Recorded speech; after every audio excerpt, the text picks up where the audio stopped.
Hola, ¿qué tal? ¿Cómo estás? Bien, ¿cómo te fue en tu viaje a Chiapas? Muy bien, acabo de llegar, me fue súper bien, conocí a mucha gente, incluso unas personas extrañas me regalaron unos collares para protección. ¡Wow! ¡Qué padre! ¿Y te lo vas a poner? Ya los tengo puestos, me los acabo de poner hace un momento, aunque te voy a ser muy honesto, me dio un poco de miedo porque me habían dicho que estos pertenecieron a unas personas que ya están muertas, y estos collares estuvieron enterrados en un panteón por 5 años. ¡Qué miedo! ¡Qué extraño!, ¿no? Pero bueno, si es para protección, adelante. Sí, por supuesto, pero como te lo dije, desde que me los puse me he sentido un poco extraño. A decir verdad, acabo de escuchar algo que no sé si vino de aquí.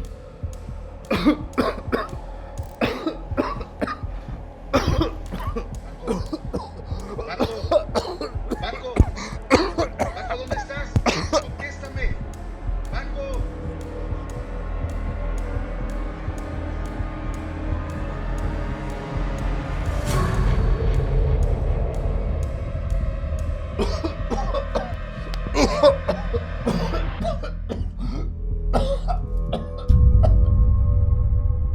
Se dice que en cada pueblo de México existe un curandero, una persona que a través de rezos, hierbas y pociones puede hacer cualquier cosa.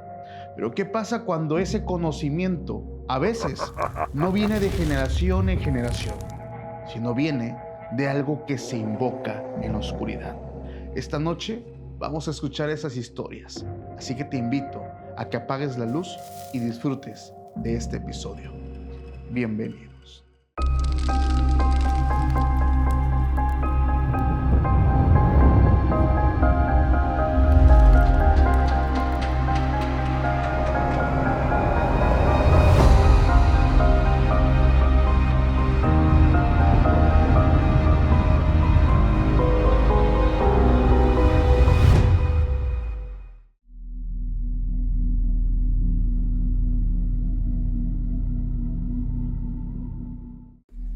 ¿Qué tal, familia? Sean bienvenidos a un capítulo más de Podcast Extra Normal. Mi nombre es Paco Arias y estoy feliz de estar nuevamente en un capítulo para todos ustedes. Familia, un tema que yo creo que muchos se van a sentir identificados. Porque anteriormente, en diferentes lugares, pueblos, comunidades, era más recurrente que las personas recurrieran a la ayuda de una curandera que de un médico, que un doctor, por diferentes situaciones. Muchas personas crecimos, y digo crecimos porque viendo cómo estas señoras o estas personas venían, nos tallaban por ahí un huevo con albahaca, con alcohol, que para el empacho. Pero dentro de todas estas tradiciones se esconde muchas veces un tema mucho más fuerte, incluso para algunas personas un poco hasta demoníaco. Historias de curanderos, de curanderas. Para hablar esta noche nos acompaña un gran invitado, también amigo de todos nosotros, de la comunidad del Podcast Extra Normal, y que nos honra muchísimo que nos acompañe esta noche, nuestro querido Cristian Valerio, Niño de la Luz. ¿Cómo estás, hermano? Gracias, Paco. Contento de estar aquí. Efectivamente, hablar de curanderos es hablar de historia, hablar de una leyenda, hablar de esas tradiciones mexicanas, pero también que guardan los secretos de estos curanderos. ¿Con qué deidades pueden curar? ¿Realmente están trabajando con la luz? ¿O realmente solamente lo que nos están pasando es con lo único que están trabajando? Hoy vamos a tener esas historias macabras y descubrir cada una de las cosas que muchas veces los curanderos de antaño pues tal vez ocultaban. Eso está súper interesante. Acabas de decir algo muy importante. ¿Con qué trabajan? ¿Quién es el ser que está detrás de este famoso milagro que puede provocar gran especulación? Para antes de empezar, hermano, yo sé que muchos ya te conocen, te han visto con grandes amigos también colaborando, pero por si hay una persona que está con nosotros por primera vez, ¿quién eres? ¿A qué te dedicas? Y redes sociales. Cristian Valerio, ¿quién es? Es vidente, medium, liberador. Me dedico efectivamente al mundo esotérico porque soy palero y soy santero, mal dicho, pero la verdadera palabra sería religión yoruba. Así es. Mis redes sociales, Cristian Valerio El Niño de la Luz en Facebook, Instagram como cristian-valerio.oficial y el canal de YouTube como Cristian Valerio El Niño de la Luz. Y pues ahora sí, como dicen, ¿a qué me he dedicado durante todos estos años? Pues a ser también no un curandero, sino ser un medium, ser un vidente y ser un sanador también espiritual. Ok, hermano. Entonces, todas las redes sociales como Cristian Valerio, Niño de la Luz. Mucha gente ya te conoce, hermano. La verdad es que ya nos hemos visto. La primera vez que te conocí fue en Ciudad de México hace casi 2 años. Puedes creerlo. Ya tanto tiempo. Y estar contigo una vez más aquí con nosotros, la verdad me emociona muchísimo. El tema yo creo que está excelente para nosotros, porque mucha gente, como lo dije en un principio, al día de hoy siguen recurriendo a estas personas y no hay problema. El detalle es cuando no prestamos atención a los detalles. Estas cositas que a veces parecen buenas pero no lo son. Hay un dicho que dice, no hagas cosas malas que parezcan buenas ni buenas que parezcan malas. Antes de empezar, familia, les quiero decir a todos ustedes que por favor, si es la primera, segunda o tercera vez o cualquier vez que estás aquí con nosotros, te suscribas a este canal, actives notificaciones. Si escuchas esto en Spotify, por favor también allá te puedes unir a esta gran comunidad. Hay un botoncito que dice seguir y recordarte algo. Cristian ha reservado algo inédito, algo que nunca ha mencionado y que va a estar disponible en nuestro sitio web para que terminando este episodio allá nos acompañes. www.podcastextranormal.com.mx, así ponlo en tu navegador favorito y vas a estar en nuestro sitio oficial. Cristian, déjame contarte una historia, hermano. Esta historia parece sacada de una historia de terror, de ficción. Y es que esta historia la conté cuando yo empecé el podcast. Es una historia que los más viejos van a recordar y que me impacta demasiado porque es de estas que toman un giro que no te esperas. Esta historia ocurre en el año 1944 en un lugar llamado Santa Catarina Ixtepeji. En este lugar, en ese año, empezó a ocurrir una situación. Empezaron a aparecer cuerpos de hombres, mujeres, pero sobre todo de niños en formas totalmente innombrables, tirados en campos de cultivo, donde hay yacimientos de agua, en ríos. Ahí encontraban estos cuerpos. La gente del pueblo rumoraba que bajaban grandes felinos de las montañas en busca de comida, de agua, y que pues se topaban con estas personas y terminaban atacándolos.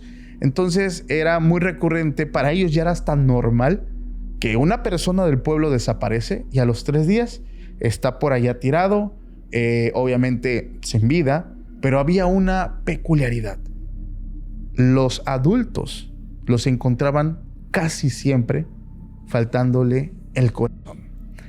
Y los niños era mucho peor, porque los pequeños aparecían de una manera donde pareciera que les drenaban toda la sangre. O sea, los niños estaban blancos, como si fuera cebolla, completamente drenados. Y esto, el pueblo empezó a especular diferentes cosas.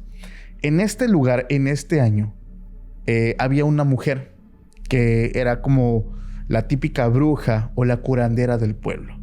Una mujer que tenía una fama de ser buena, sanadora, ayudaba a las personas, y donde las mujeres embarazadas recurrían para los partos, les ayudaba porque también era partera, para tallarlas, para masajearlas. Entonces era una mujer muy querida y muy respetada por el pueblo. Entonces era la típica mujer que todo el tiempo ayudaba, incluso sin cobrar, porque ella siempre repetía que su labor o la razón de existir es porque ella viene a ayudar al prójimo. Entonces todas estas cosas se fueron juntando. Esto que te voy a contar le ocurre al abuelito de uno de nuestros seguidores. En ese año, él había puesto en el pueblo una tlapalería, un negocio donde él se iba desde las 6 de la mañana caminaba unos cuantos kilómetros hasta el pueblo. Y él decía que cada vez que caminaba al pueblo, sentía que un animal o algo lo iba siguiendo. Dice que él salía de su casa, todavía estaba oscuro, y caminando entre estos caminos que están rodeados de árboles, de hierbas, escuchaba cómo entre el monte algo venía como a la par de él. Él se frenaba, se asomaba y no había nada. Pero él constantemente sentía que algo lo seguía y sentía esta presencia. Al llegar a su negocio, él pues estaba en el pueblo, abría el negocio, se quedaba y hasta la tarde, él ya anocheciendo se iba a su casa y esto se repetía. Siempre esta sensación de que algo está siguiéndote. En una de estas ocasiones él dice que lograba escuchar como el sonido que hace un perro, este jadeo, esta respiración, pero él al voltear nunca vio nada. Entonces llega a su casa y quiero que se imaginen esta escena porque en ese año no había nada de iluminación. O sea, el señor caminaba con una linterna, un camino de terracería rodeado de árboles, solo. Entonces el ambiente era muy pesado y él esta ocasión sintió que esta cosa estaba muy cerca de él. Llega rápidamente a su casa, abre la puerta, se encierra. Corte A, se asoma por la ventana para el exterior y ver qué onda. Y dice que solamente logra ver como hasta el fondo entre los árboles y esto muy apenas, como una silueta de algo negro, como un perro o algo por el estilo, pero del tamaño como de un caballo, muy grande. Dice que él sintió mucho miedo. De hecho salió su esposa y le dijo, ¿qué pasó? No, pues es que algo me viene siguiendo y con tanta muerte que hay en el pueblo, pues uno ya tiene miedo. Dice que la señora lo tranquiliza, la señora se quedaba en casa haciendo labores domésticas, limpiando, haciendo la comida. Dice, no te preocupes, viejo, mira, vente a comer, vente a cenar. Es un perro que seguramente anda buscando comida. Esto se empezaba a repetir, hermano, constantemente, una y otra vez. En una ocasión, él ya también rumbo a su casa, se encontró a una señora que estaba muy espantada. Cuando conversa con ella, esta señora le dice que venía un animal corriendo en 2 patas a la par de ella entre el monte y que alcanzó a ver pues que era un animal que quería agredirla. Entonces esto empezó a ser muy común. En una ocasión este señor pasó algo muy raro. Estando en su negocio, dice que empezó a sentir aquí en su pecho un dolor muy fuerte, una opresión y como unas ganas inmensas de llorar. Él tiene la necesidad de cerrar el negocio antes de la hora y en su mente, en su pensamiento estaba su esposa, estaba ella. Entonces él dice, algo sucede, algo no sé. Él, faltando todavía para cerrar, decide cerrar el negocio e ir caminando. Era de día todavía. Entonces él a mitad de camino dice que vuelve a sentir como un piquete, como un punzón en el pecho. Hasta el aire le faltaba. Dice que él llega a la casa, pero antes de entrar nota algo diferente. Su esposa normalmente a esa hora estaba afuera preparando la masa para hacer las tortillas. No estaba, el fogón estaba apagado, no había nada. Y él como que siente esta opresión más fuerte. Se da cuenta que una de las puertas de atrás está abierta, cuando esa puerta todo el tiempo estaba cerrada. Él lo que piensa hacer, como a modo de protegerse, es no entrar, rodear la casa, porque él tenía un presentimiento. Cuando él rodea la casa, llega a la parte de su ventana que da para su recámara, y es donde él ve lo peor que te puedes imaginar. Lo que él observa en esa ventana, con mucho silencio, dice que en su cama, o mejor dicho, en su catre, porque dormían en catre, estaba un animal muy parecido entre perro, lobo o puma, completamente negro, de pelaje negro, grande. Pero estaba como arriba de donde dormían, como que estaba comiendo algo. Él siente esta opresión más fuerte, pero cuando él hace a ver, alcanza a ver una mano que pertenecía a su esposa. Imagínate el dolor que este hombre sintió al ver esto. Su esposa estaba siendo devorada por algo. Esta persona que me manda el correo es el nieto de este señor. Y me dice: Paco, mi abuelo nos cuenta que con lágrimas contenidas, con nudo en la garganta, pero con una sed increíble de venganza, se dio la vuelta. Mi abuelo no tenía, como otras personas, armas, escopetas, no tenía nada. Mi abuelo siempre salía con palos nada más. Mi abuelo, lo primero que ve en su patio es una varilla que estaba enterrada en la tierra a modo de ocuparla como tendedero, que anteriormente la había sacado como punta.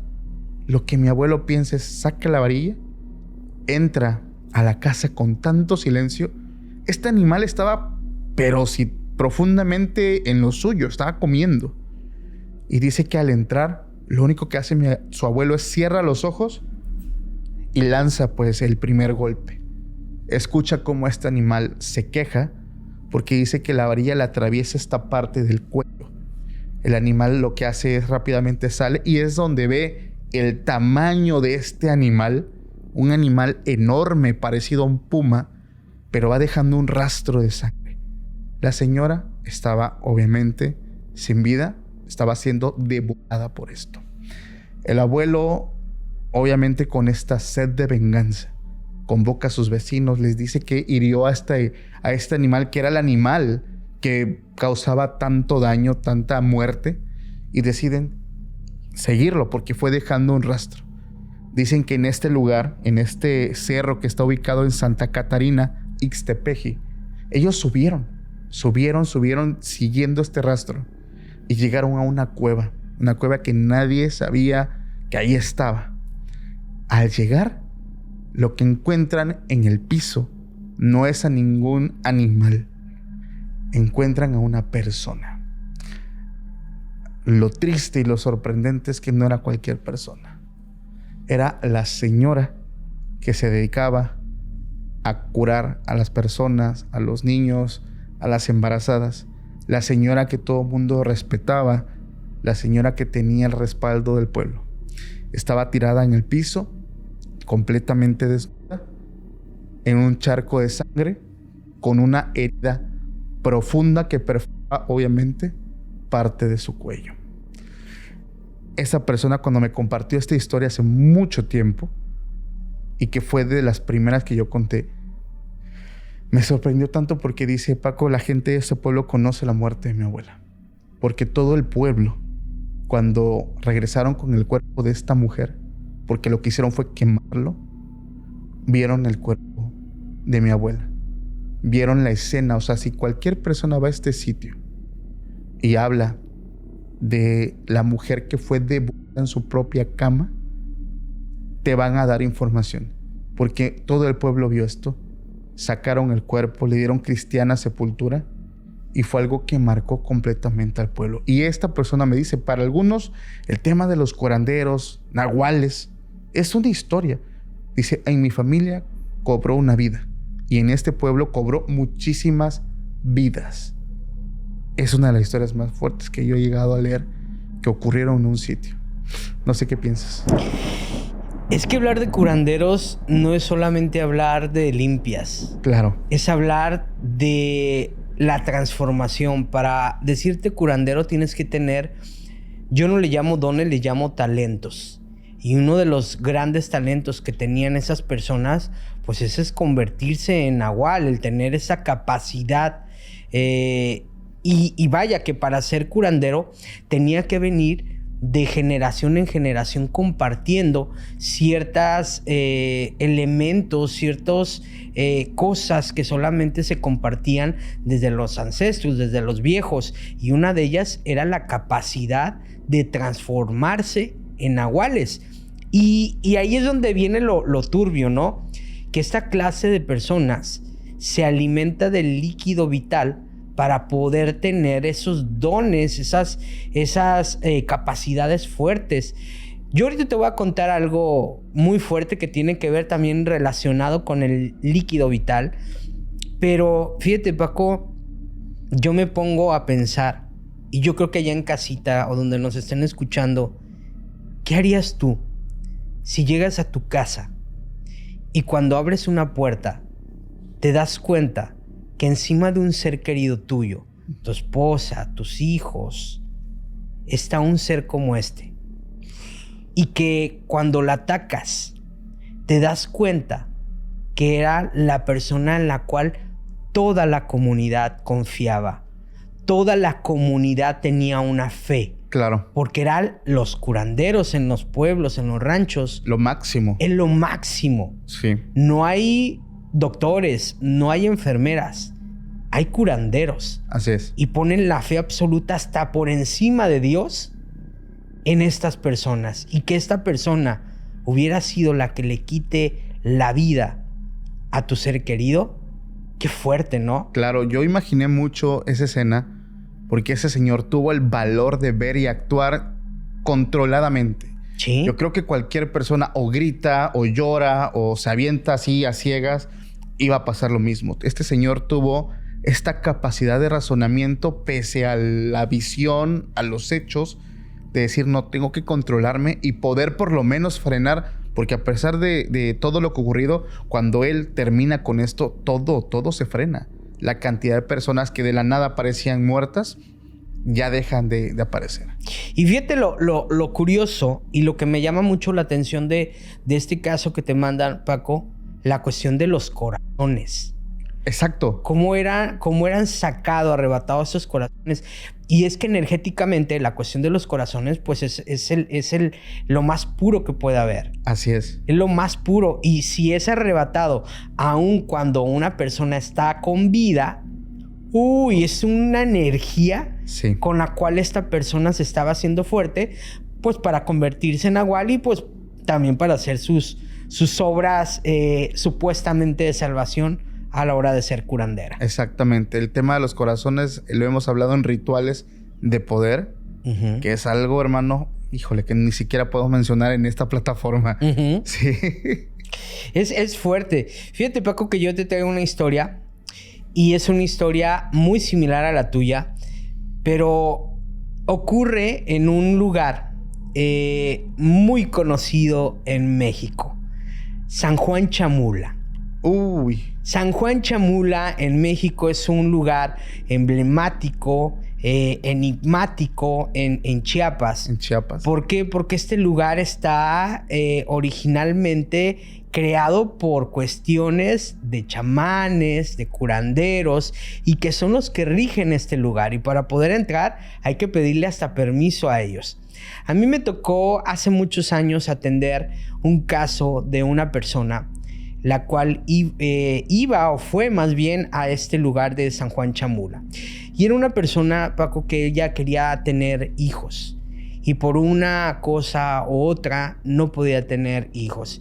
A ella le hablan de que en San Juan Chamula existen los mejores curanderos, las mejores parteras, aquellas personas que tienen estos dones de poder hacer que una persona pueda tener hijos. Ella viaja a San Juan Chamula, se encuentra en este lugar emblemático que es la famosa parroquia de San Juan Chamula. Yo he entrado a ese lugar, hermano. Y vaya que poder entrar es difícil, no te permiten ver ni grabar ni nada.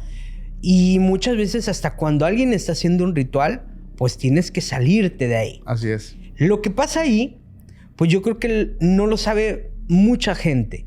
¿Y qué es lo que pasa? Es que es un templo muy diferente a los que conocemos. No existen bancas, no existe luz, está todo en tinieblas y lo único que pues se podría decir que se ve pues son las veladoras que adornan este lugar y las ofrendas que se hacen en ese lugar a cada santo, porque los santos están alrededor de este lugar, pero a cada santo según se le va a pedir algo.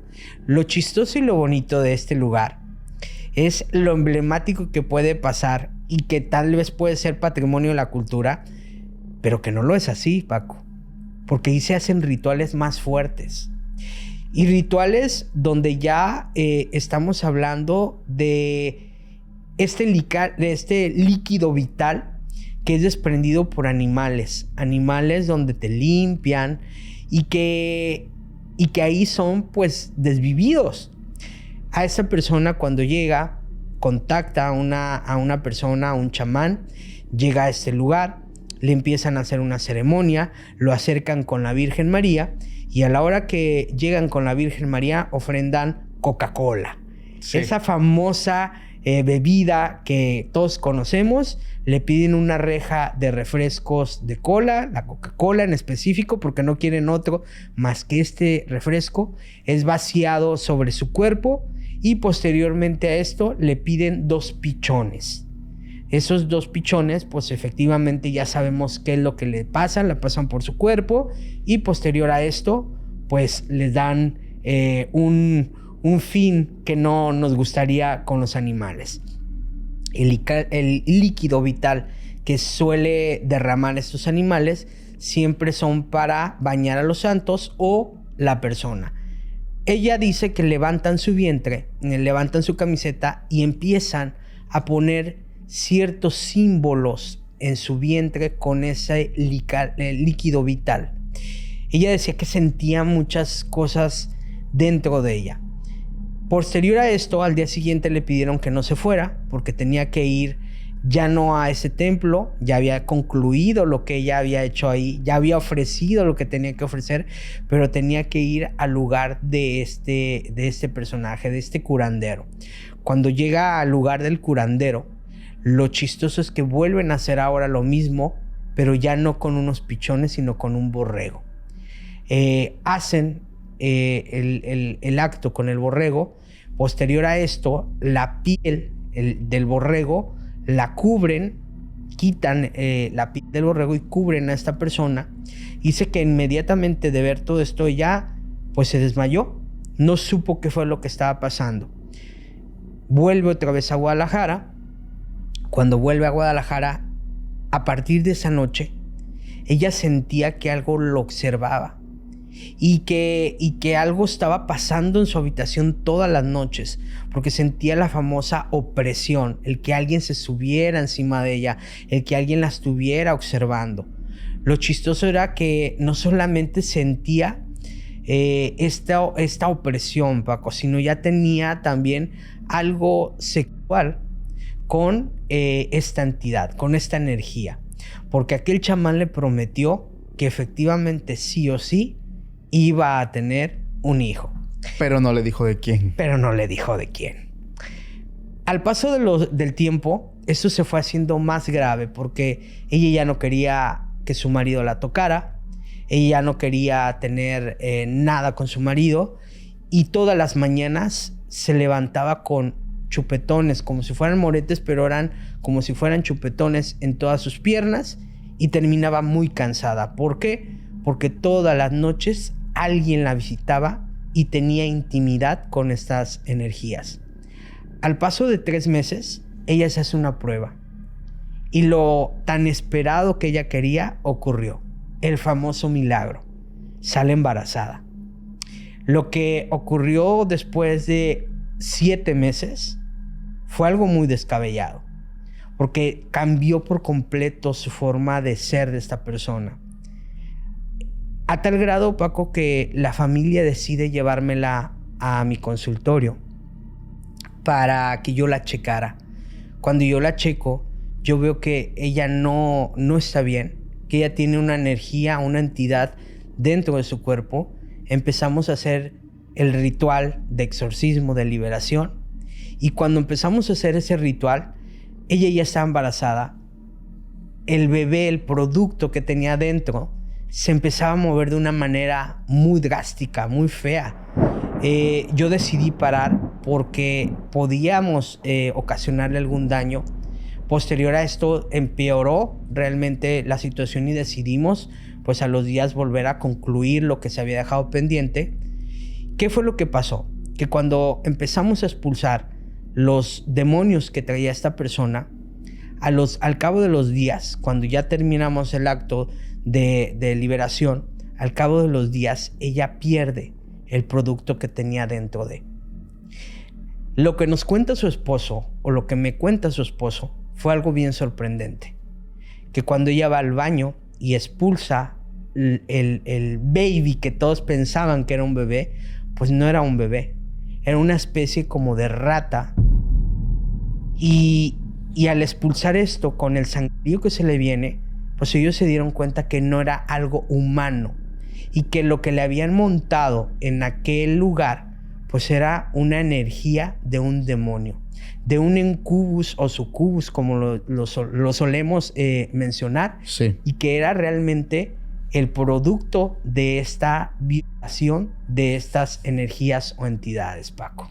Fíjate que yo estuve investigando hace muchos meses atrás casos de mujeres que quedaban embarazadas por espíritus, incubus, sucubus, pues por entidad masculina sobre todo. Uh-huh.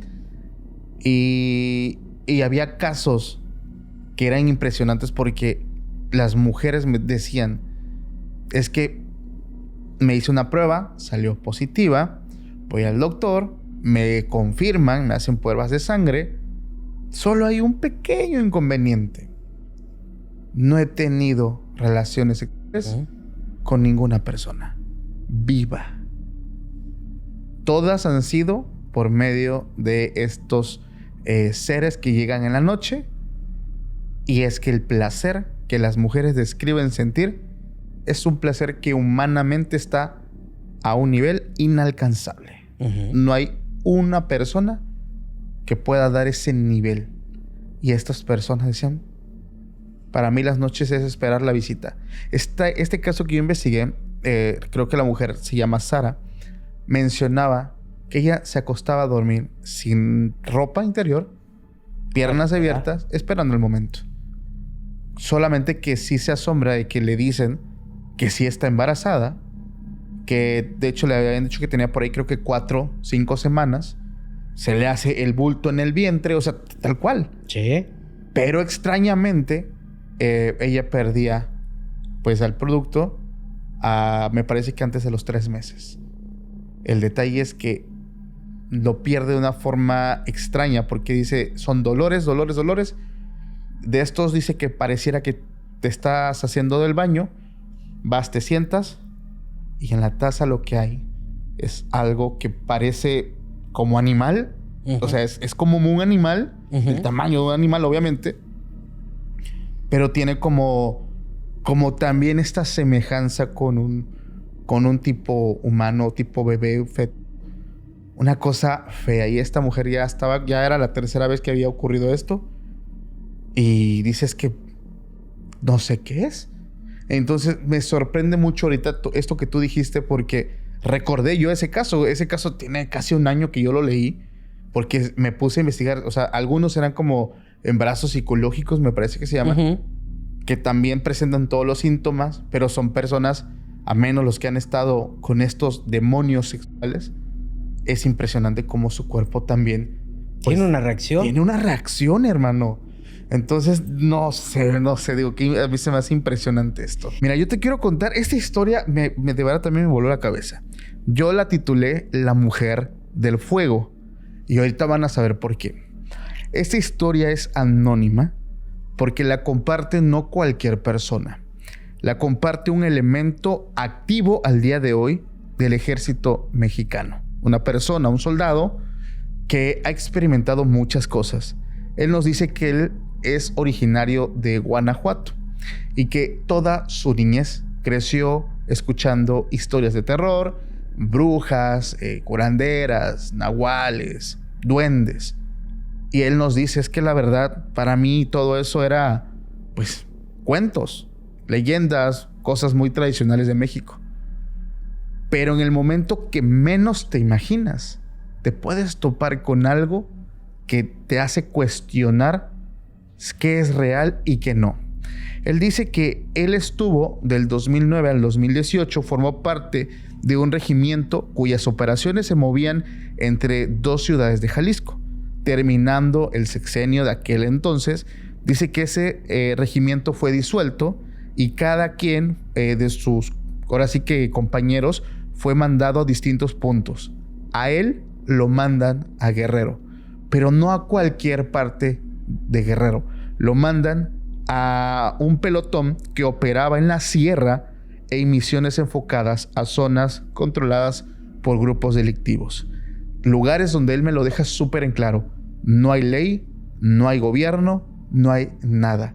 Aquí los que mandan son los carteles. Y la misión era simple: ir a limpiar la zona, porque el reporte que le dan a él es que empiezan a reclutar a personas indígenas a la fuerza para que se unan a este grupo de guerrilleros y empiecen a trabajar a la de malas. El reporte que le mandan habla no solamente de adultos, habla de niños. Dice que a los niños los empezaban a reclutar. Incluso, dice, los niños traían cargando rifles más grandes que ellos. Y estos niños tenían el trabajo de andar, como se le conoce. Halcón. Exactamente, halcón. Estos niños daban el aviso cuando había algo, le avisaban a los otros. Estos niños ya estaban muy, como decimos aquí en México, muy amañados. Ya estaban muy corrompidos por todo esto. Entonces, a él lo mandan a esta zona a limpiar, a analizar. Y dice que tanto como que él sentía. O sea, ya llevaba varios años trabajando esto. Pero dice un dicho, que tú sientes cuando la muerte se puede acercar a ti. Tú tienes ese... No es un pensamiento, no se confundan. Hay veces donde a veces creemos, no, pues me voy a morir, ¿no? No. Esto que ocurre es diferente. Es como una certeza de que sabes que tu muerte está cerca. Y él nos dice, cuando me dan esa misión para la Sierra de Guerrero, yo soñaba con mi muerte. Y la muerte que él tenía era una muerte muy violenta. O sea, era una muerte obviamente en un campo de batalla, en fuego cruzado. Él veía su cuerpo de la peor forma. Dice, cuando le dan la misión, él dijo, es que yo ahí me voy a morir. La zona está muy controlada, está muy pesada. Y el pelotón, pues, no sé, siento que va a pasar algo. Dice, pues, ellos están conscientes de que si mueren así, pues fue su destino, sirviendo al país. Así que acepta la misión. Dice que se prepara psicológicamente para lo que sea que va a ocurrir. Cuando ellos van camino a este sitio, llegan a un poblado que era como un pueblo fantasma. Los negocios cerrados, cortinas cerradas. No había nada. La gente encerrada en sus casas por miedo. Dice que ellos van cruzando el pueblo y a la salida, rápidamente de la nada, cierran el paso varias camionetas grandes, polarizadas, y se bajan pues personas fuertemente armadas. Dice, solamente escuché la voz de mi teniente. ¡Fuego! ¡Carajo! ¡Fuego! O sea, todos alertados. Evidentemente, esto fue una emboscada. Dice, hubo un fuego, un intercambio brutal de fuego. Dice, lo más raro fue que por más que ellos, dice, yo recuerdo haber tenido a tantas personas, yo veía cómo las balas a estas personas no le hacían nada.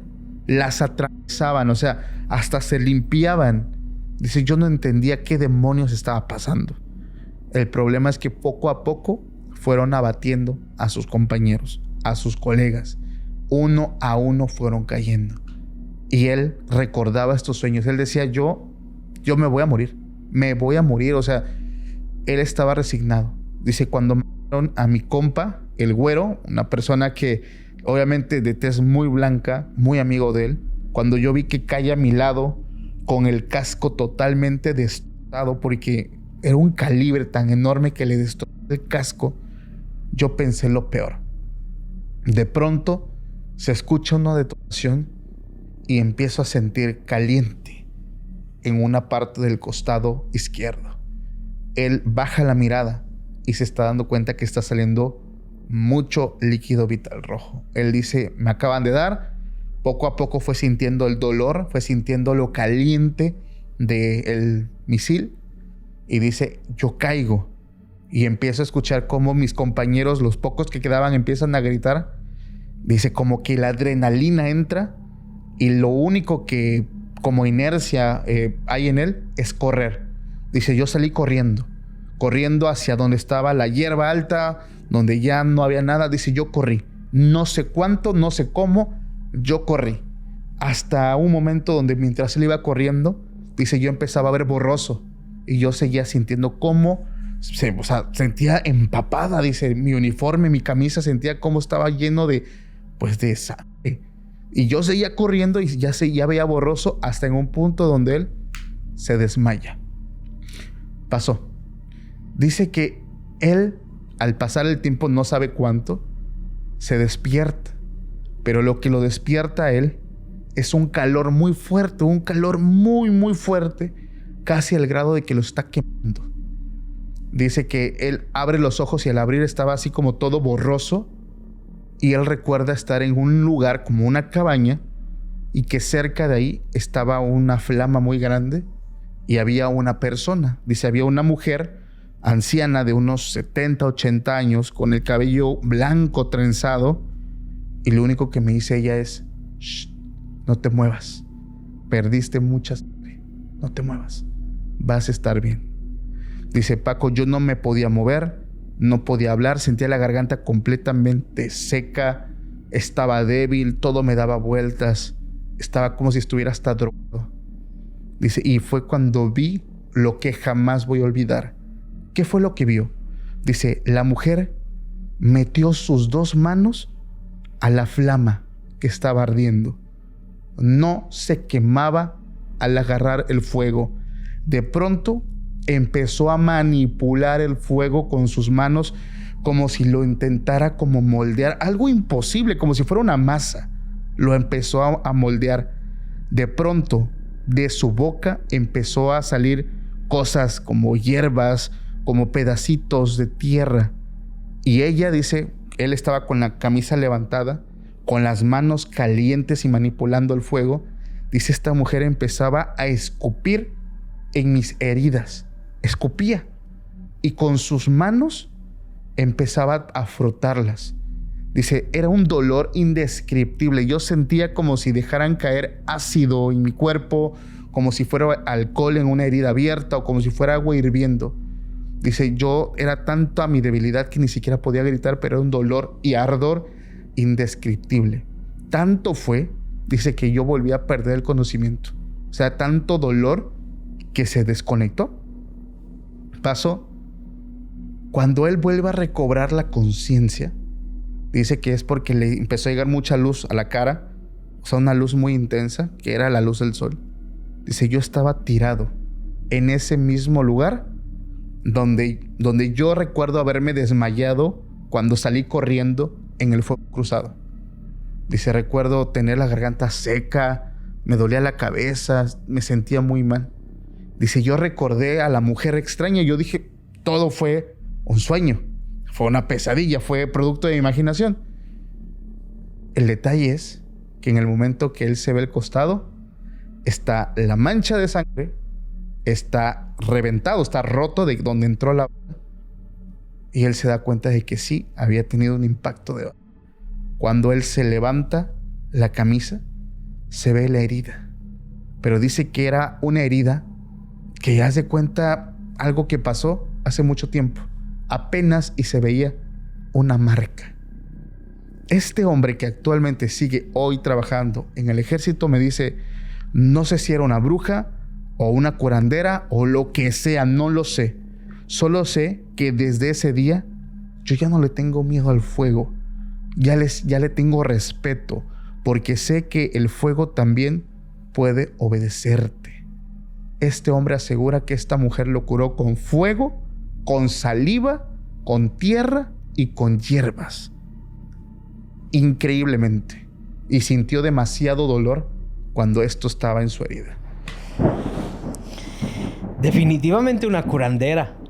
Una curandera tiene el poder de curar con hierbas, con elementos de tu cuerpo, como lo es la saliva, con la pachamama, la tierra, pero sobre todo dominar los 4 elementos: agua, fuego, aire. En este caso se encontró con una muy buena curandera. Por supuesto. Fíjate que cuando tú tienes una experiencia paranormal, en este caso con una deidad como una persona viva, pero que está teniendo una sanación como lo es una curandera, va a ocasionarles eso, el como si estuvieran borrachos, como si fuera como si estuvieran dopados. ¿Por qué? Porque es tan rápido que tú piensas que son días, horas, y es muy rápido la sanación. ¿Por qué? Porque ya tienen más cosas que hacer, claro, pero te deja esa sensación. Yo creo que la gran mayoría que también ha experimentado a través de los chamanes o de los curanderos la famosa ayahuasca, va a entender de lo que yo estoy hablando. Es una sensación como de desprendimiento en ese momento. Qué fuerte, hermano. Yo recuerdo en esa historia, cuando la estaba leyendo, esta sensación que él describe de que siento que estoy dormido. O sea, todo le daba vueltas, todo lo veía borroso. Y esta confusión al final de qué pasó. O sea, ¿fue sueño? ¿No fue sueño? ¿Fue real? ¿No fue real? O sea, no saber ni siquiera qué está pasando es algo que mucha gente, digo, desearía vivir en una situación tan difícil, tan mala. Y qué suerte de este hombre, porque algo que omití en la historia, todo su pelotón, pues fue dado de baja. Fueron dados de baja. Él fue el único sobreviviente. ¿Pero qué crees, Paco? Yo te traigo otra historia. Adelante, hermano. Y no tiene nada que ver con algo bueno. Nos enfrentamos hace unos años a una persona que se dedicaba a la cuestión de la sanación. Todo esto ocurrió en Guadalajara, Jalisco, hace ya mucho tiempo atrás, unos 20 años. Yo trabajaba en un programa paranormal para un canal muy chiquito de televisión y me llevaban como experto.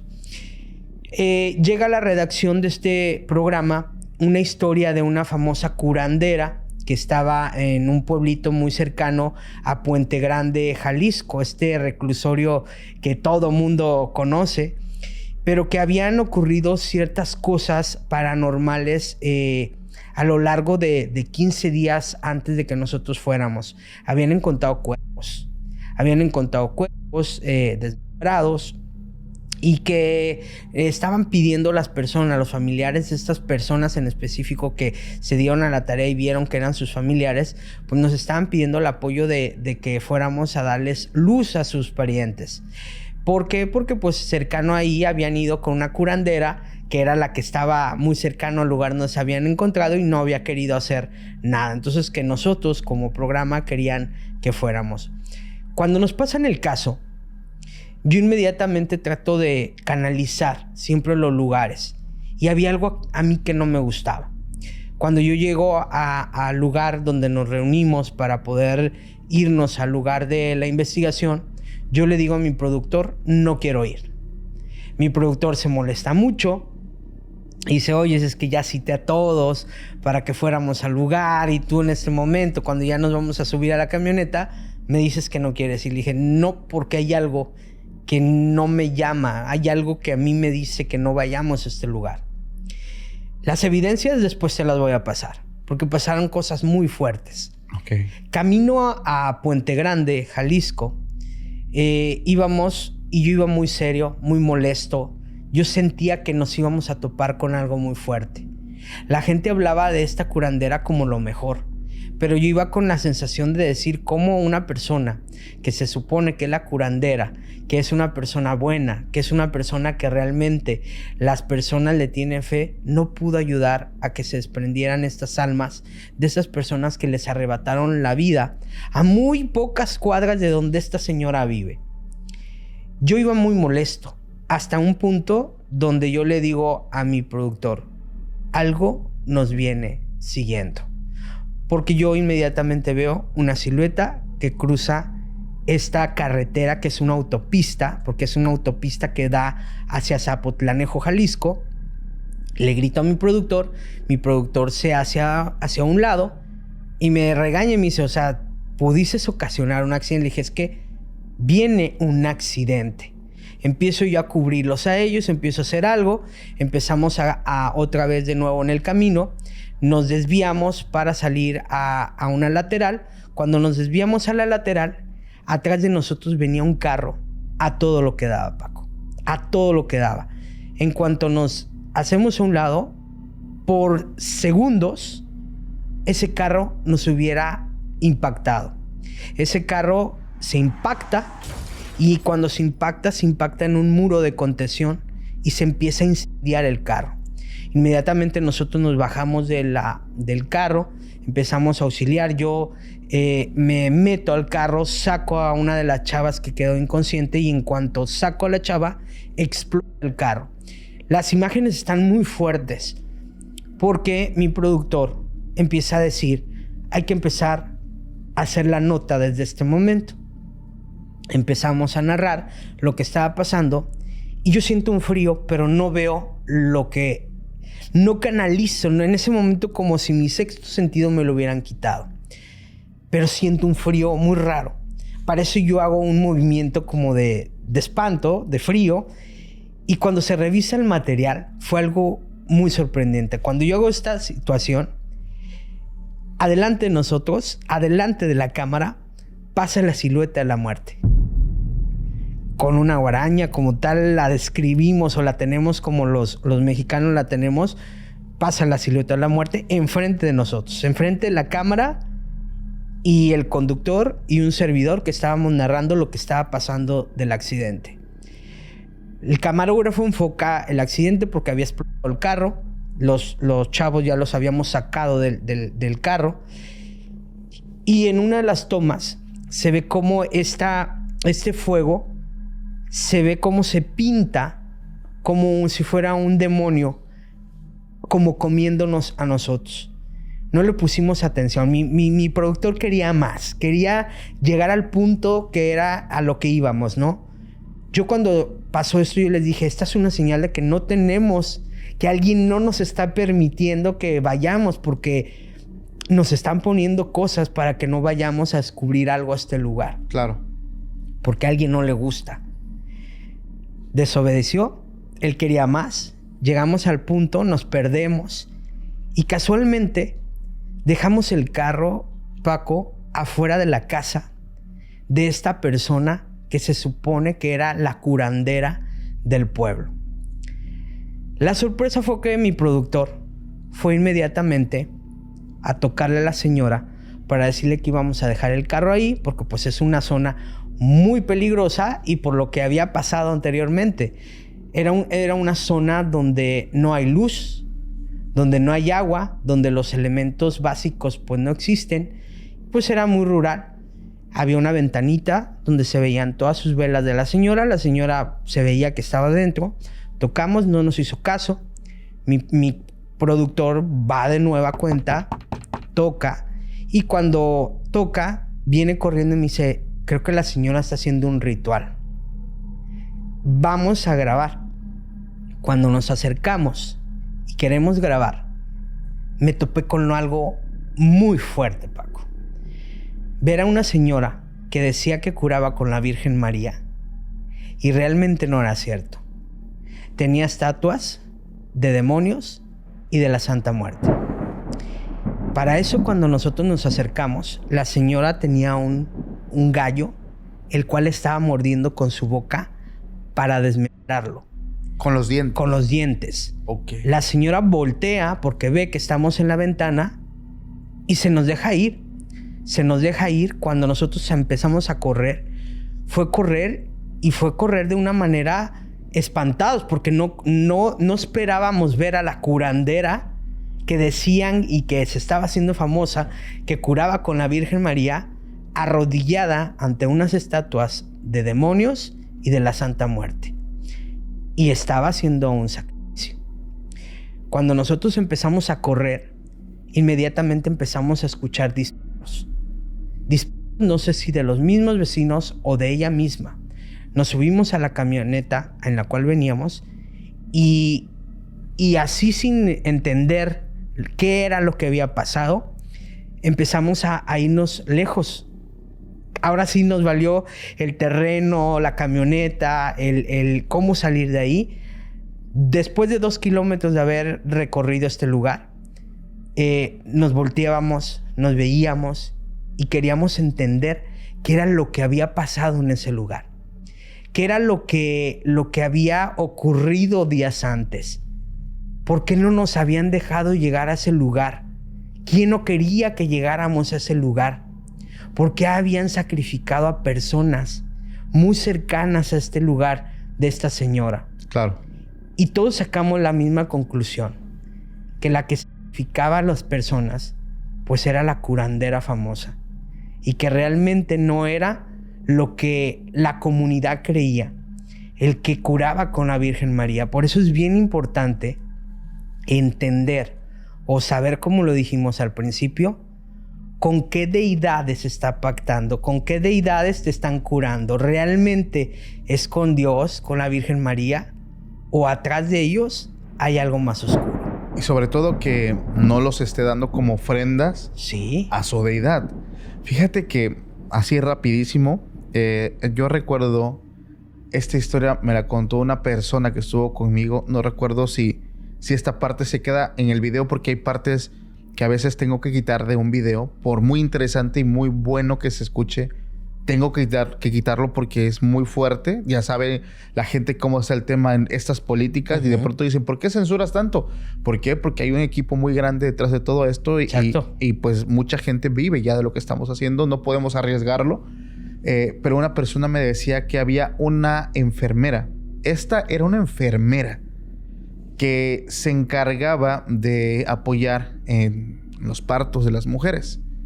Pero extrañamente en los partos donde ella estaba envuelta o estaba pues ahí presente, extrañamente los recién nacidos pues perdían la vida.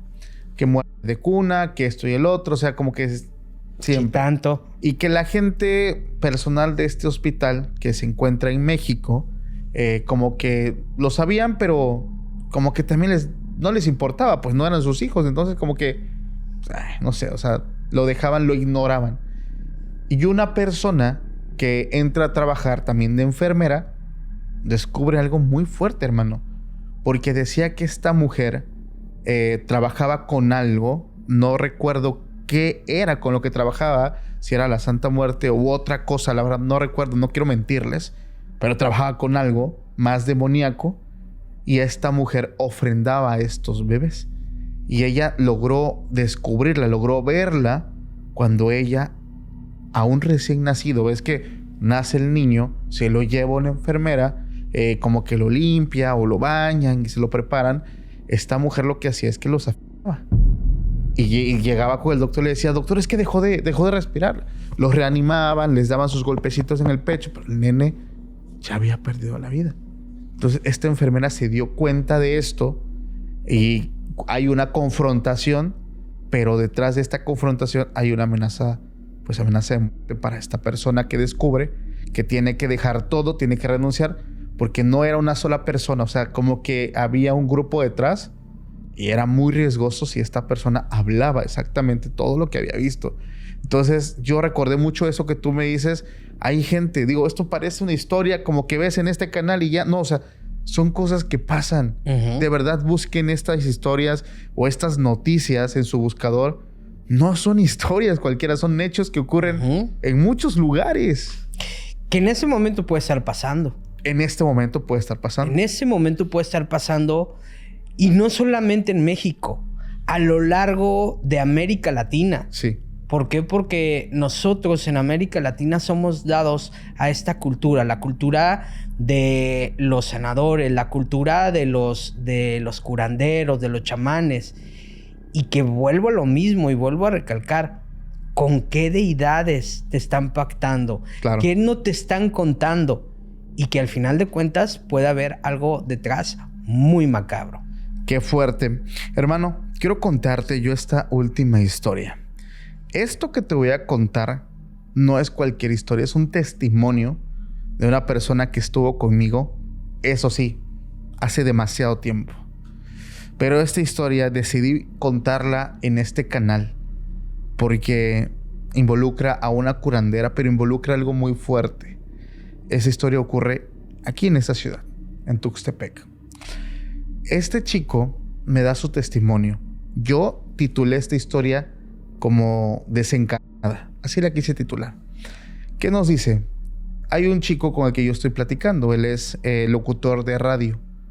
Y me cuenta una de las cosas más impresionantes que él ha vivido. De verdad, yo quedé muy sorprendido.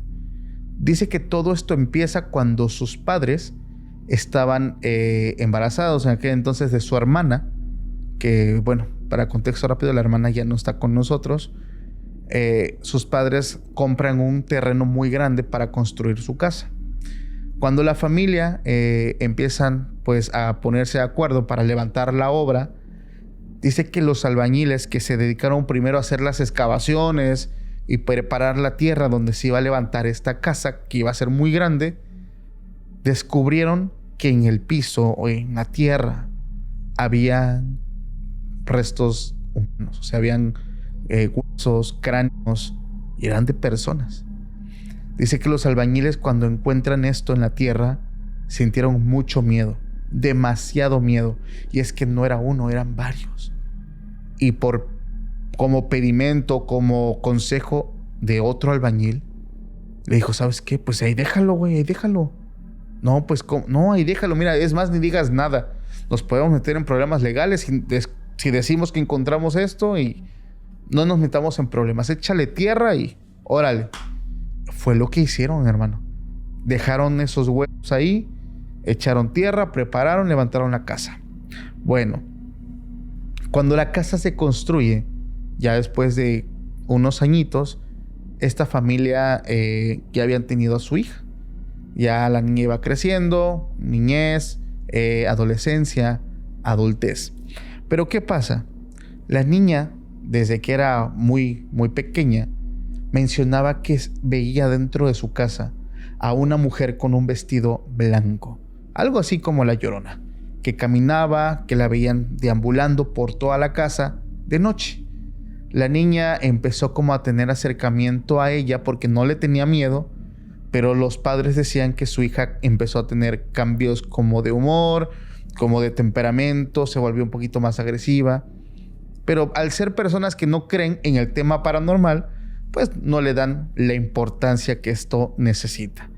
La niña va creciendo, se vuelve adulta, pero dice que en su edad adultez a ella le diagnostican esquizofrenia, porque decía que dentro de esa casa veía muchísimas cosas que obviamente sus papás no veían, y decían: no, pues yo creo que mi hija está enferma, ve cosas, y bueno, la diagnostican con esquizofrenia. ¿Y qué pasa? Un día simplemente encuentran a esta chica colgada en uno de, digamos, pilares de su casa. Viga. En una viga. La encuentran muerta. Pero ella decide quitarse la vida con el vestido de novia con el que ella obviamente se iba a casar. Esto se vuelve un escándalo. Imagínate, el novio, ¿no? ¿Cómo es posible? Y decidió hacerlo con el vestido. Pasó. A los años nace este chico y pues empieza a pasar lo mismo. Él crece solito, ya sus padres ya habían hecho como una fortuna, ya se habían hecho de dinero, la casa la habían ampliado, ya como que el tema de la hermana había quedado en el pasado, dolió todo, hay que comenzar. Y dice él que él empieza a ver a esta misma mujer. Dice que a los 5 años él empezaba a ver a esta mujer, cómo caminaba. Dice: yo estaba viendo la televisión y se veía como aquí en el rabillo del ojo la silueta, volteaba y no se escondía. Literalmente la mujer la veías pasar de un cuarto a otro. Y dice que eso a él le daba miedo, pero al mismo tiempo como que le hacía sentir un sentimiento como un poquito familiar, ¿sabes? O sea, me asusta, pero no tanto.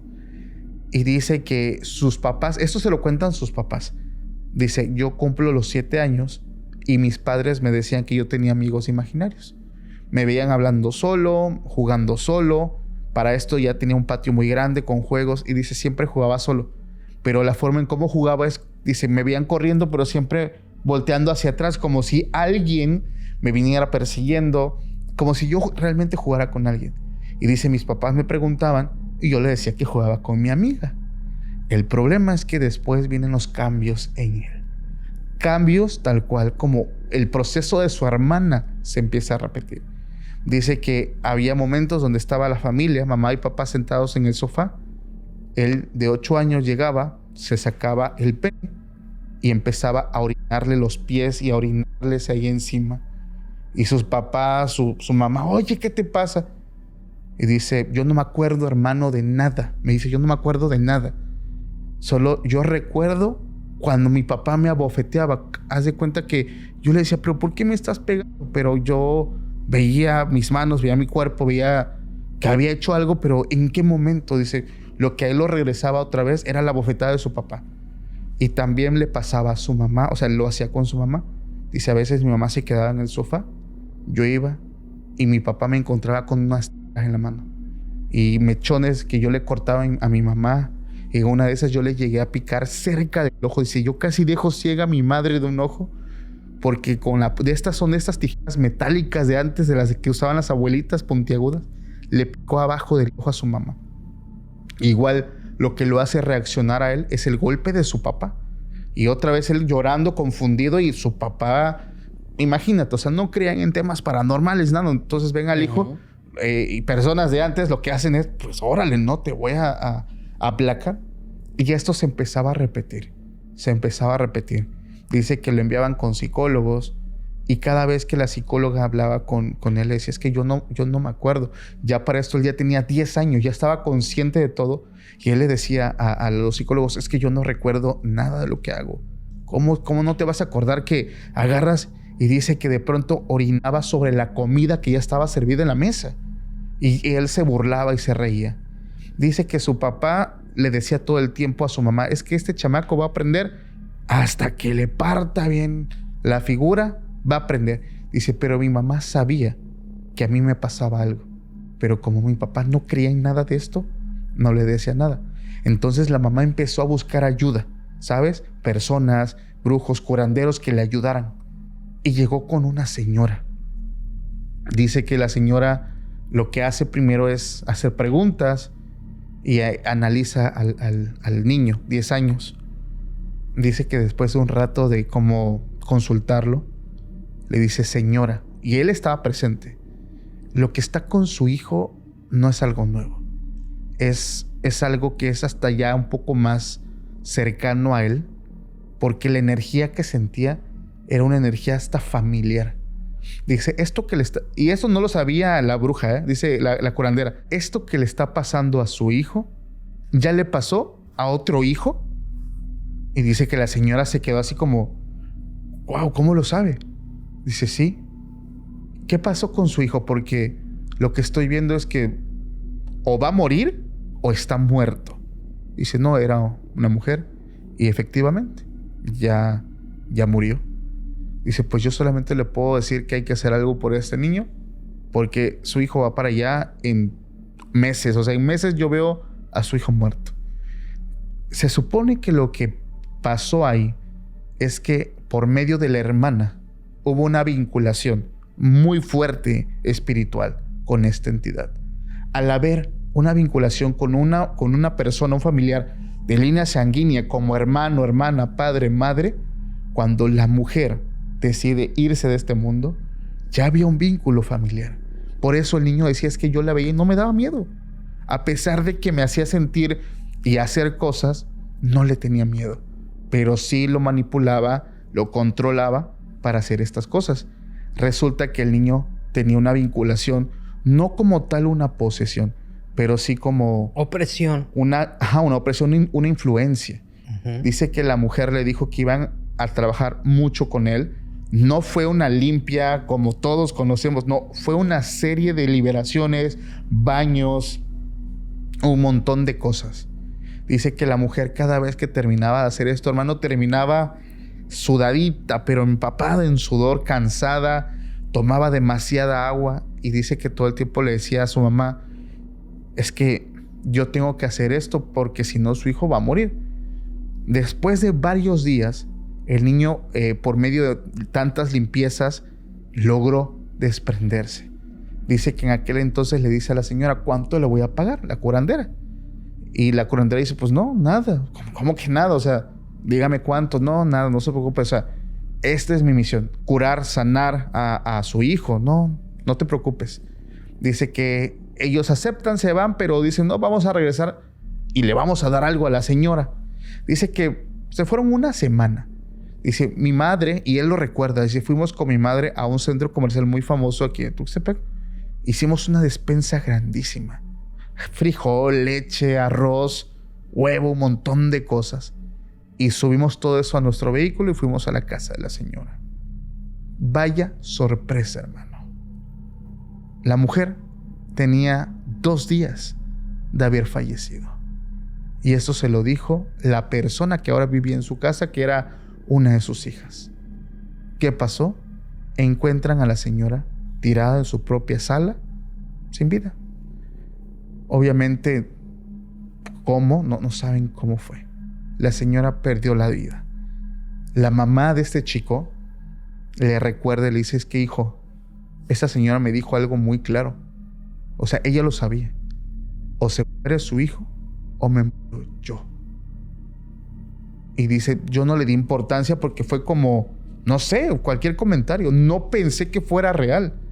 La señora, la curandera, literalmente, hermano, dio su vida por el niño. Ella sabía que iba a morir, no era casualidad. Sabía que limpiar a ese niño le iba a costar la vida. Claro. Y lo aceptó. Por eso no quiso cobrar nada. Sabía que no lo iba a ocupar, no lo iba a necesitar. ¡Qué fuerte! Qué Sí. fuerte, pero es una realidad que diariamente vivimos las personas que nos dedicamos a la sanación, a lo espiritual, a la expulsión de demonios, como son las liberaciones o los exorcismos. Paco, para nosotros cuando viene una persona y viene con algún problema, llámese la índole que sea, cada que consultamos es como prender una vela. Esa vela, de tanto prenderla, se va a ir consumiendo. Tiene una caducidad. Y cuando ya tiene una caducidad y llega a un caso fuerte, ese caso fuerte te va a tumbar. Y ahí es donde nos demuestra que no somos dioses, que no somos inmortales. Pero sin embargo tenemos que tener el amor de aceptar hasta el último suspiro a esos casos y dejarlos en manos de Dios. Yo te pregunto a ti, Cristian. Supongamos, esto es un ejemplo. Pasan muchos años, pero te llegas a topar con un trabajo muy fuerte de sanación. Y tú sabes, por medio de tus santos, o tú, tu espíritu, sabes que probablemente si ayudas a esta persona vas a perder la vida. Lo sabes. ¿Tú qué harías? Ayudarlo. Ayudarlo porque es tu misión. Claro. Es tu misión y tu vocación. Si no mueres ayudando, Servir. vas a morir de otra manera. Y yo creo que esta vida se vino a eso, hermano. Claro. A servir. A servir. Y el que no sirve al prójimo, no sirve para vivir. Entonces, de alguna manera te vas a morir. Claro. Y qué bonito que te mueras sirviendo. Yo te lo puedo decir, en estos meses he tenido que parar algunas situaciones por cuestiones de salud, pero sin embargo he seguido trabajando algunos casos. Claro. Yo sé hasta dónde puede mi cuerpo y yo sé hasta dónde no, pero tenemos que servir. Ahora con este caso, creo que me transmite ciertas similitudes a lo que estoy viviendo en este momento. Claro. Entonces, qué bonito, y es una vocación hermosa, que ojalá y todos la tuvieran. Así es. Ojalá y todos entendieran que el poder que les está otorgando Dios, el universo, quien quieran entender que se los está mandando, lo utilizaran para bien. Porque yo te quiero contar la última historia. Adelante, hermanito. Y fíjate que tiene que ver con algo que efectivamente no todas las personas utilizan.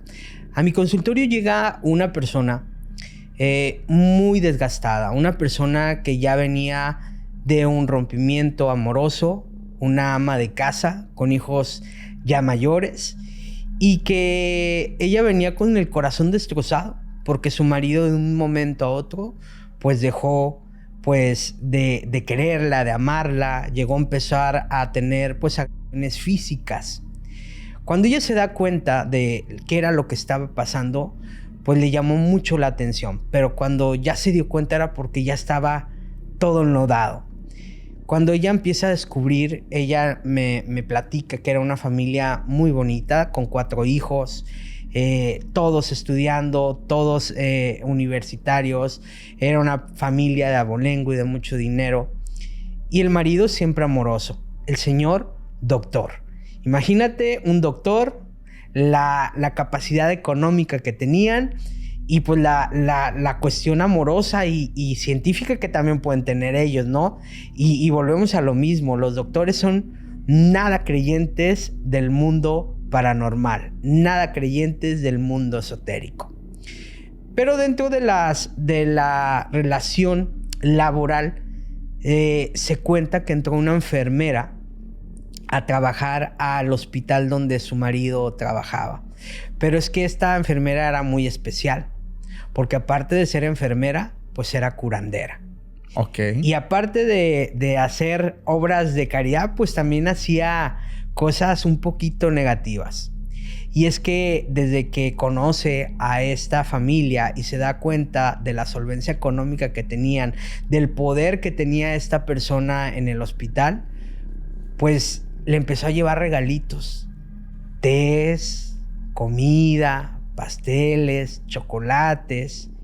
Y desde que este señor empieza a adquirir los alimentos de esta enfermera, empieza a tener un cambio repentino, un cambio totalmente diferente hacia la esposa. Empieza a ver golpes, empieza a ver maltratos, empieza a tener ese comportamiento negativo hacia esta mujer.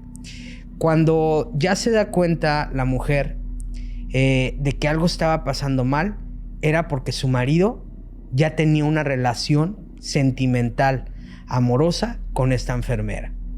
Cuando realmente él juraba y perjuraba que lo más importante para su vida, pues eran sus hijos, era su esposa y era su cuestión laboral, porque había un prestigio. A tal grado, Paco, que a ella le valía que los superiores lo fueran a correr del hospital porque había algo sentimental con el personal y estaba prohibido en ese hospital porque era un hospital privado que hubiera estas cuestiones de escándalos y de cuestiones mediáticas. Cuando la señora se empieza a investigar, se da cuenta que esta persona, pues los tecitos y las cosas que le daba, pues eran para amarrar a su esposo. Cuando se da cuenta y empezamos a investigar y ella viene conmigo, consultamos y nos damos cuenta que la bruja, aparte de la enfermera, pues era la mamá de la enfermera. Wow. Era la curandera de una colonia muy importante en Guadalajara y era la que preparaba las cosas para que su hija tuviera una posición económica fuerte y buena con alguien que tuviera dinero. A tal grado que el señor se va a vivir con ella, la deja a su esposa y se va a vivir con esa enfermera. Cuando nosotros empezamos a hacer liberaciones y un trabajo de rompimiento, que es lo que así se llama, para romper esos maleficios, automáticamente el señor vuelve a casa. Pero le cuenta a su esposa que en el transcurso de volver a casa, en esos días, él empezó a tener muchas diarreas. Y que dentro de las diarreas y los vómitos que él tenía, pues eran como bolas de pelos, sangre, y que ya cuando le llamó muchísimo la atención fue cuando se vino algo muy pastoso. ¿Qué era lo que él veía? Pues siendo médico, que algo estaba pasando de él. Él pensó que tenía cáncer, él pensó lo peor, pero cuando ya vio como si esto pastoso y tocarlo con un palito en la taza del baño y descubrir que era como si fuera una carta, como si fuera papel, abrirla y ver gusanos, él se asusta. Él dice, esto no está en mi mente porque no es lógico. Claro.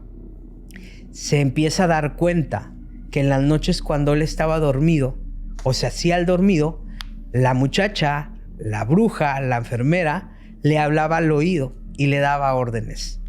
Pero ¿qué crees? Como ya había alguien que estaba trabajando para abrirle sus ojos, esas órdenes que le daba a esta persona ya no podían ser escuchadas por el espíritu, el alma de esta persona. Y automáticamente se revelaba. La deja y automáticamente el hechizo se transformó. Hoy en día yo te puedo decir que la que vuelve y está ahí atada a él, pues es la enfermera. Por eso es bien importante, y lo digo con mucho amor a la comunidad, tener mucho cuidado de los amarres. Tener mucho cuidado con quién asistes, porque algo que no te van a decir y solamente te van a cobrar es que muchas veces el amarrado no es la persona que está haciendo el amarre, el que está mandándose el amarre, sino tú que lo estás pagando. Porque va a haber una caducidad y esa caducidad se va a terminar. Y el amarrado vas a ser tú que viniste a pagarme. La persona se va a liberar si alguien se da cuenta que lo están dañando y lastimando. Claro, y sobre todo estar consciente que si esa persona se logra quitar ese trabajo de encima, lo hemos hablado muchas veces, para ti viene ese golpe. Un golpe fuerte. Muy fuerte. Imagínate, Paco, ahí te das cuenta cómo muchas personas tienen los dones, tienen la posibilidad de sanar, de curar, tienen ese acceso al mundo espiritual, pero no todos lo pueden utilizar para bien. Como en este último caso que yo te conté, por supuesto, pues tuvieron el acceso para poder sacar un beneficio económico. Qué fuerte, hermano. Y es que eso, digo, lo vuelvo a repetir, sigue pasando, pasa y sigue pasando en todas partes. O sea, personas que abusan del poder, de la posición y de los adeptos que tienen para hacer este tipo de cosas. Y también parte de la ignorancia de las personas que no se indagan, aceptan una propuesta sin siquiera ponerse a pensar por qué llegaron con esta persona. Entonces yo lo vería de esa manera, hermano. Entonces mucho cuidado si un extraño te propone algo, porque no sabes qué daño te puedes llevar a tu casa. Hermano, qué fuerte episodio, qué interesante. ¿Cómo te la pasaste? A gusto, Paco. Agradecido de siempre estar contigo, siempre de estar en tu comunidad, compartirla, y agradecido siempre de que me invites a poderte narrar y contar un poquito estas historias. Es un honor para nosotros y lo debo decir, Cristian, y no sé si me permitas decirlo. Sí, claro. Cristian está aquí con nosotros, aceptó nuestra invitación, pero también Cristian está atravesando un proceso de salud que tú ya lo hiciste público en tus redes sociales, y pese a todo eso te quiero agradecer enormemente y le quiero pedir por favor a toda la comunidad que ahí están las redes sociales de Cristian, para que vayan, para que le escriban, para que lo busquen. Quien también guste apoyarlo, ahí se pueden poner en contacto con Cristian. Sus redes sociales oficiales están en la descripción de este episodio. Mucho cuidado, porque también no falta el pinche charlatán que siempre se cuelga de la imagen de las demás personas. Pero ve a la segura, las redes sociales de Cristian están en la descripción de este episodio para que igual puedas apoyarlo, puedas visitar, ver su trabajo, porque también tiene un proyecto donde también están surgiendo entrevistas. Ahí voy a estar también yo para que no se pierdan ese episodio. Cristian, amigo, de verdad, muchísimas gracias. No, muchísimas gracias a la comunidad por todo ese amor que en este trayecto, que para muchos tal vez es un castigo y que muchos podemos decir, ¿no? Es que una enfermedad es un castigo de Dios. Para mí no fue un castigo, para mí es una lección de vida, y esa lección de vida la agarré con amor. Gracias a la comunidad también por ese amor, por todas esas bendiciones que me han mandado. Aquí estamos fuerte echándoles ganas. Hermano, muchísimas gracias. Familia, gracias a todos. Por favor, no olvides, antes de irte, suscribirte también al canal, activar notificaciones. Si escuchas esto en Spotify, ahí hay un botoncito que dice seguir. Pícale y a continuación te dejo el adelanto de lo que Cristian nos va a contar en nuestra página web www.podcastextranormal.com.mx. Allá te espero, si te atreves. Hasta la próxima. Chao.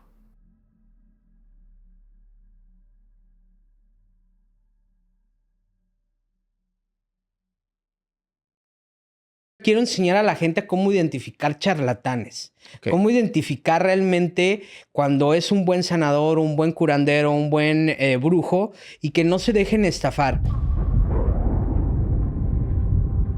Imagínate, hermano, a mí se me dijo, después de eso tú no tienes cáncer, tú no tienes nada. 15 días después estoy en una cama de hospital.